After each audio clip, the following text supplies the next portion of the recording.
ca din partea echipei de lucru a Clinicii a 5-a Medicală și de Geriatrie și Gerontologie de la Universitatea de Medicină și Farmacie Grete Popa Iași să vă spun bine ați venit la această manifestare a noastră. Țin să vă precizez că în anul 2003 înființam Societatea Universitară de Medicină Internă, Geriatrie și Gerontologie Iași. În cadrul acestei societăți, de curând, am înființat cenaclul intitulat Orizontul Cunoașterii.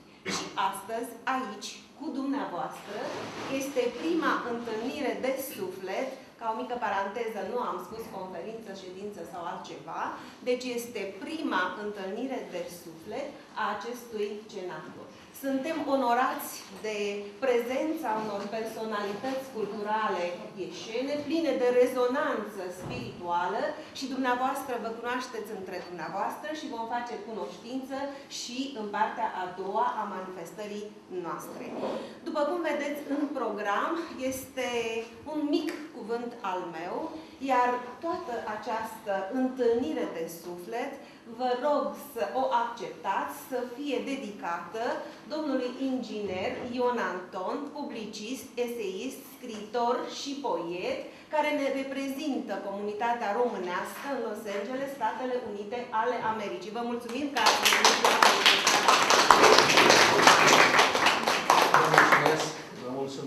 Vă mulțumesc tuturor celor care ați răspuns, dar eu o să vă vorbesc jumătate mașinat, jumătate viu, pentru că dumneavoastră trebuie să știți că în prezența oamenilor de la care te-ai desprins și ai zburat în spațiu, să zicem, într-un cosmos, emoția se dublează, se triplează sau capătă niște dimensiuni mult în afară. Deci, doamnelor, domnișoarelor și domnilor, sunt fericit, mai mult decât fericit, pentru că fericirea are multe moduri de a se manifesta, deci eu sunt super fericit, pentru că sunt între dumneavoastră. Vreau să spun din capul locului că doresc să spun câteva cuvinte despre ceea ce înseamnă scrisul dincolo. Sunt convins că puțin știu treaba asta. Toată lumea se așteaptă ca noi să scriem ca și dumneavoastră, degajați pentru suflet, pentru nație, pentru prestigiul nostru. Noi acolo scriem din alte motive. Dar vroiam să precizez din capul locului că am aici vreo două condei care cred că s-au asluțit bine ca să mă înțăpi. E vorba de Ionel Țăran, e vorba de Nicolae Panaite, unii mei prieteni de o viață, că n-am să le dau prilejul să o facă. Cenaclul de astăzi aș vrea să dedic modului în care diaspora simte și mai ține legătura cu neamul din care pleacă. Noi acolo nu ne mai numim neam, ne numim etnie. Deci acolo scrisul are un singur rol, de a menține identitatea segmentului din populația țării care s-au desprins și și-au luat lumea în cap, s-au plecat. Unii spun exil, eu nu i-aș zice exil, i-aș zice numai emigrare, că nu m-a obligat nimeni să plec. Exilul se referă atunci când din motive sociopolitice, eu știu, sau numai sociale, sau numai politice, pleci din țara ta. Acolo scrisul, deci, are misiunea care v-am spus-o. Scrisul este misionar.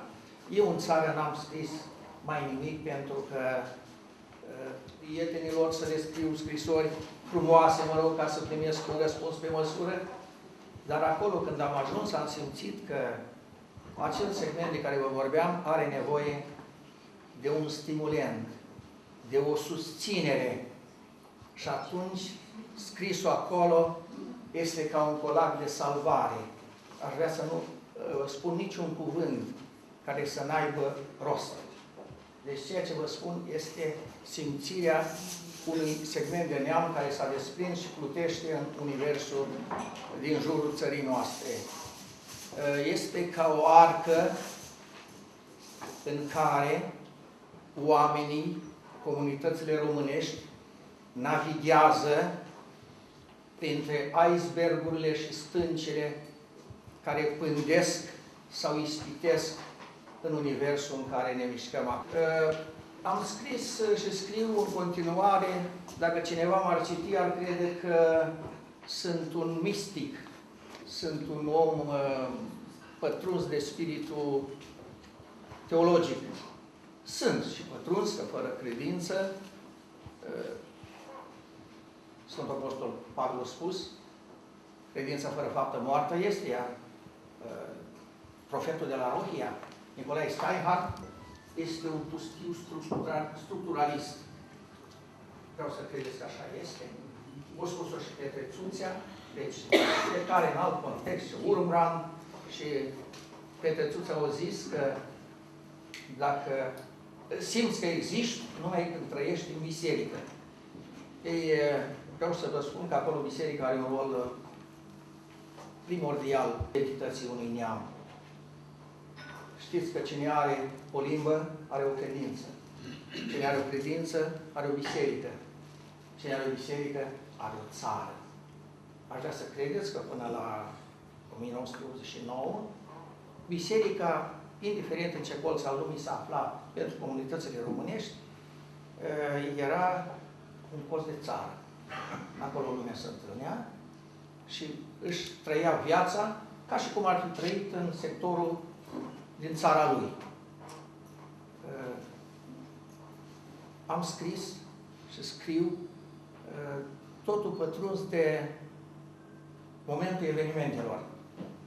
Nu trec peste an până când nu vorbesc despre nașterea lui Eminescu, despre nașterea, așa cum despre moartea lui Grigore Vieru, despre unirea de la 24 ianuarie, despre 27 martie, când e ziua unirii Basarabiei cu țara mamă, în 1918, ziua mamei la noi, aici e ziua femeii, noi sărbătorim și ziua femeii mai mult în sufletele noastre, dar ne încadrăm în programul de acolo și sărbătorim ziua mamei. Foarte fastuos, cu multă cinste, cu multă dragoste. Sărbătorim ziua taților. Asta ați vrut să spuneți, da, noi avem acolo și ziua taților. Când să face o glumă. Deci azi servesc doamnele bărbații, că la ziua mamei servim noi, femeile. Și săracele spun, dar păi noi vă servim total. Așa. Vine momentul de toamnă, când ne pregătim și sărbătorim cu mare dragoste și cu evlavie chiar unirea, Marea Unire de la 1918. Și toate aceste întâlniri au, iar spun, la biserică. Pentru că acolo este focarul identității noastre. Acolo e limba, acolo e credința, acolo e tradiția și se adună și cultura. Aș vrea, Părinte, să știe că nu spun pentru dumneavoastră că sunteți aici față bisericească. Spun să simte mai evlavios o leacă decât atunci când are pământul natal sub picioare. Am scris acolo mult și despre genealogia, despre toate comunitățile din jurul, răspândite în jurul României, în primul rând. Ce avem noi aici, în special, Timocul Sârbesc sau Maramureșul de Nord, aici, tot. Am scris despre ei și cu dragoste o spun că sunt mai patrioți decât cei, repet, care au pământul sub picioare. Și asta nu este o acuză, vă rog să mă înțelegeți. Când omul are, nu știe că are. Când nu are, și aduce aminte că trebuie să aibă. Deci, așa să nu vă amețesc în vorbe. Ca să fiu mai bine înțeles, să citesc câteva din versurile care izvorăsc acolo și încearcă să ostoiască dorul de țară, dragostea de neam, de limbă, în primul rând, de tradiție, de cultură.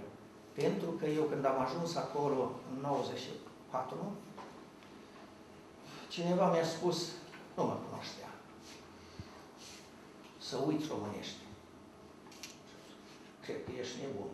Trebuie să bați singur la poarta unei închisori. Un respiciu. Cum adică să uit limba? Dar în momentul când eu am uitat limba, eu nu mai sunt eu nu mai am identitate. Sunt așa cum o să vedeți într-un zic eu, un poem, pe cărările globalizării, o să vedeți că atunci când noi ne pierdem limba, ne pierdem credința, ne pierdem identitatea. Acolo eu nu vorbesc atât despre neam, decât ca despre etnie. Acel segment rupt din trupul țării, din voie sau de nevoie, și plutim ca frunza la întâmplare. O să, dumneavoastră, să decideți când. Printre noi avem pe actorul Constantin Avădănii și pentru că este vorba de poezia intitulată Despre globalizare, îl invităm pe domnia sa să ne o recite.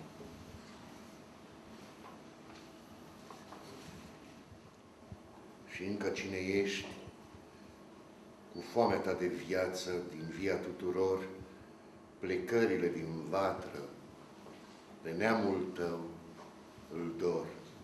Ești doar o frunză moartă, plutită la întâmplare, suflată de furtună, ca fulgul dintr-o floare. Ca adevărul gol, arăți azi tuturor, plecări în exil, de neamul tău îl dor. Azi ești doar pribeagul ce îngenunchiat în rugă, te crezi în libertate, dar ești numai o slugă. Trezește-ți astăzi simțul și fă-l prevăzător, plecările umile, de neamul tău îl dor. Acolo tu spinarea ți-o convoiești pe brânci, umblând numai să cauți culcuș sau să mănânci. Ridică-te din țărnă, măcar într-un picior. Plecările servile, pe neamul tău îl dor. Aflându-te în gloată fugar și hăituit, de câte ori nădejdea de om nu ți-a murit?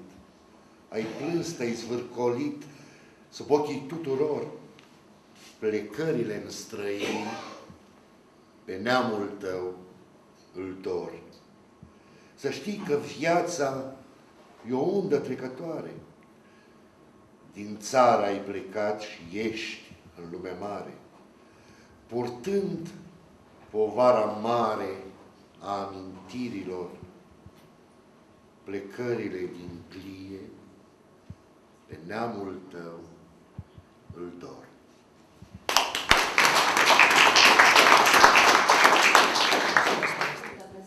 Pentru că aici suntem lume medicală care se armonizează cu lumea spirituală și nu întâmplător am numit tematica acestei întâlniri terapia prin speranță. Te rog, perspectivei în combaterea resemnării și puneam întrebarea pentru comunitatea vârstnică, poate și nu numai, resemnare, da sau nu, dar este un nu foarte mare.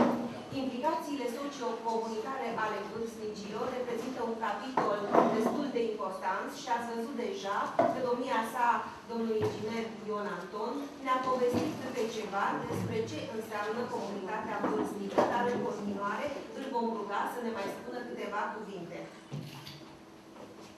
Noi știm că toți ne rugăm să ajungem vârstnici. Sau cum spune Părintele de multe ori în predică, zice, toți dorim să ajungem în rai, dar nimeni nu vrea să moară. Sunt adevăruri de viață. Eu v-aș spune câteva lucruri despre ce înseamnă vârstnicul în America. Și nu sunt obligat să știu și acum ce înseamnă să fii vârstnic. De aceea am să vă spun, deci, ce înseamnă vârstnic în America. Este adevărat că mulți spun că în lumea occidentală părinții sunt părăsiți de vreme. Lucru real. Copiii își doresc independența financiară și libertatea fizică foarte devreme și o obțin. Își câștigă singur existența prin duc pizza, duc ziare, fac diverse comisioane și își câștigă existența. Chiar ca elevi. Fac grupuri, o să vă surprindă, de spălat mașini, sâmbătă și duminica, și un preț modic, dar care orice om care apelează la serviciile lor plusează, știind că acei copii nu adună ca să facă avere, ci ca